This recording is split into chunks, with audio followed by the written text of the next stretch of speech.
Salut, c'est Stéphane Kiken du Champ des Mots et on va essayer de faire un journal mensuel. Pas pour commenter tout mais pour être exhaustif, faire le point sur ce qu'on a traversé, sur les sujets qu'on a voulu travailler et sur les mécanismes qu'on essaye de comprendre. Donc on parlera peut-être pas tout, comme là il y a eu des tensions internationales, une guerre, on en parle, on verra si on aborde le sujet le mois prochain. Donc février, le mot principal c'est la polarisation.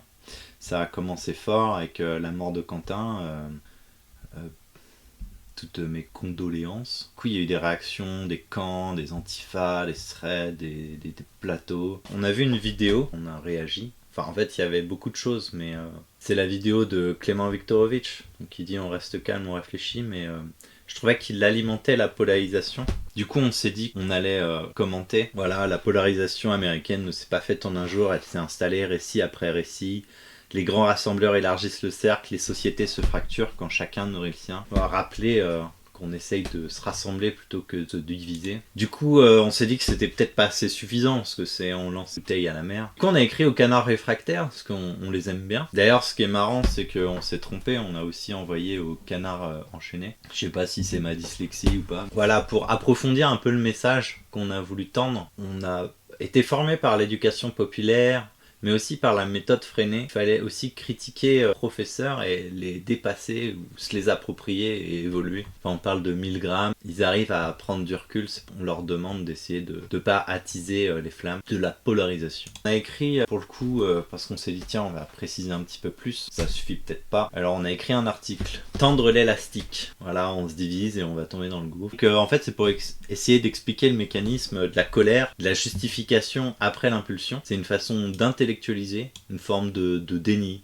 d'excuses par rapport à l'expérience de 1000 grammes. En gros, les participants, ils doivent envoyer une décharge électrique si la personne répond mal. Mais c'est un acteur. En fait, ils vont à plus de 60% à la dose létale. Et après, on leur demande pourquoi. Et c'est là où ils intellectualisent. Et on trouvait que c'était assez similaire. Et c'est pour ça qu'aussi on parle de motivate reasoning. On est bien plus conciliant avec son camp qu'avec le camp d'en face. C'est une recherche scientifique, hein, vous pouvez le retrouver. Parce que souvent, les mots ils viennent après l'émotion. On étiquette d'abord et on rationalise ensuite. Mais la vraie question, c'est pas qui a raison, est-ce que je renforce la fracture. Notre article, il a pour but, avant de commenter, on va se poser une question, tu vois. Est-ce que je renforce la fracture, est-ce que je tends l'élastique, est-ce que ça a un intérêt, est-ce que je rajoute du bruit au bruit quoi. Pas eu que de la polarisation, il y a eu un effort de dialogue, nous on aime beaucoup. Greg Tabibian il a invité Sam, tu vois, c'est un peu la zététique et le complotisme qui renouent ensemble, enfin je sais pas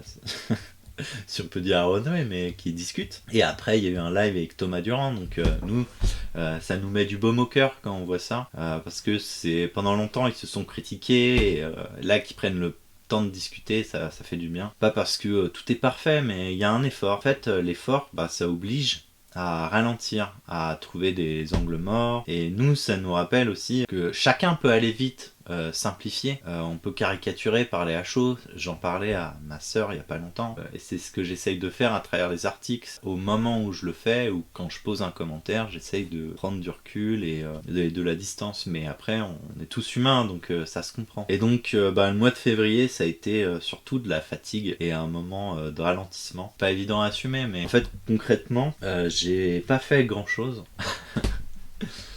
En fait, je vis dans une ville-station et en hiver, c'est 3 fois plus de travail. Hashtag prolo. et je bosse au liquide, c'est assez physique.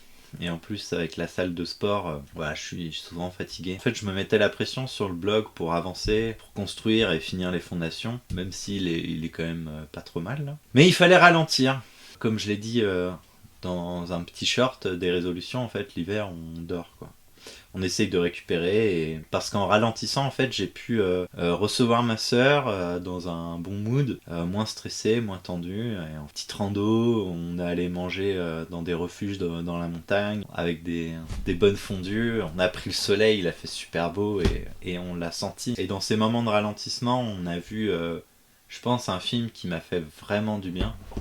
C'est Le Chant des Forêts. Et là, ouais, rien à voir avec l'actualité, hein. Il n'y a pas de morale, il n'y a rien de tout ça. C'est du silence, c'est des branches qui craquent, c'est des cerfs qui brament, c'est un grand-père qui enfonce ses doigts dans l'humus dans un vieux tronc, c'est un petit-fils qui a du mal à marcher dans la neige et qui lui dit marche dans mes pas. Il y a de la transmission. Je vais vous montrer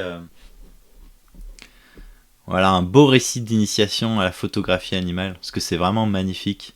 Une histoire de transmission intergénérationnelle, grand-père, père-fils, un son envoûtant. En fait, c'est pas qu'un documentaire, c'est une narration, c'est une expérience où on contemple le vivant. Vraiment, ça m'a fait du bien, parce que c'était beau et poétique. C'est tout ce qui nous manquait. Et à côté de ça, pour ralentir un peu mieux avant que ma soeur vienne, je me suis mis à repeindre. Je vous montre ma figurine, et elle est pas finie. Bon, l'image, elle est un peu cramée. Voilà, c'est pas fini, mais ça avance, quoi. Et on va sûrement refaire des live peintures. On a compris ce mois-ci. C'était pas seulement la polarisation, un enjeu qui était important pour nous, c'était l'attention, où on se dit c'est une forme de capacité à ralentir, à rester concentré, et ça évite de catégoriser rapidement, à réagir vite, et ce qui alimente les camps. Et en fait, c'est prendre le temps. Ça permet un petit peu de parler aux autres, tu vois, un peu d'honnêteté intellectuelle. Parce qu'un cerveau fatigué, ça simplifie. Et un cerveau attentif, il peut nuancer. Alors on essaye de travailler ça. Expliquer les mécanismes sans rajouter du bruit. On peut être salé, on peut être humain. Mais on essaye de pas péter l'élastique, quoi. Chose importante qui s'est passée aussi ce mois-ci, c'est l'ARCOM, des créateurs sanctionnés, toujours plus de régulation, d'encadrement. Même l'idée d'interdire les réseaux sociaux aux moins de 15 ans, nous on est du côté de l'éducation. La responsabilisation, pour nous, c'est inadmissible. Parce que dès qu'on donne du pouvoir à l'État, il s'y habitue. On peut critiquer, on peut être en désaccord. Mais voilà, on essaye de parler les uns aux autres sans déléguer systématiquement la régulation au sommet, quoi. Il y a quelque chose, un sujet important pour nous, c'est les auditions de l'audiovisuel public. Parce qu'en fait, il y a beaucoup de gens autour de nous qui savent même pas que ça existe. Et pourtant, elles concernent directement notre argent. Et on est assez critique en fait vis-à-vis du fonctionnement du public, mais quand il y a des questions qui sont précises et posées publiquement, on trouve ça sain. Et il est sûrement possible que le rapport final n'aboutisse à rien, mais c'est pas l'essentiel. L'essentiel, c'est que ça se voit, c'est qu'il y ait de la visibilité. Parce que ces auditions devraient être aussi une opportunité pour ceux qui se sentent attaqués de répondre, de clarifier et de lever les doutes, parce que le débat en fait il devient souvent idéologisé, on attaque le public, notre modèle social, mais la question elle est simple, en fait un système financé par tous peut-il accepter d'être regardé sans esquive? On peut y voir de la politique, on peut y voir du contrôle démocratique, ce qui est important c'est le regard du public, parce que quand il s'agit de nos impôts, le minimum c'est de regarder, quoi. Il y a eu les Césars aussi. Ça n'a rien à voir avec le chant des forêts. Là, c'est des discours, des grandes phrases, de la morale en pagaille. En fait, ce qui me dérange, c'est pas qu'un artiste y parle, c'est l'engagement, ça devient un rituel. C'est de la rébellion intégrée au système qui la finance. Ça prend aucun risque et tout le monde applaudit. J'ai écrit un article un peu salé dessus il y a longtemps. Je peux vous le montrer. Ça sonne faux. Pas faux pour les causes, mais pour la posture. Et ça remplace le courage conventionnel. Et ça montre bien l'évolution aussi du chant des mots. C'est que là, j'étais un petit peu salé. D'ailleurs, on voit que là, au niveau de la forme, c'était pas comme les derniers articles. Tiens, j'avais oublié de vous dire, j'ai pas fait que glander. Enfin, j'ai pas fait que dormir. J'ai préparé un short pour détendre un petit peu pendant ces moments un peu tendus. En fait, je suis un fan de Marion Montaigne et de la vulgarisation. C'est en mode humoristique et on a écrit un petit short sur les proutes. Parce que parfois, il faut détendre l'atmosphère, se détendre les sphincters aussi.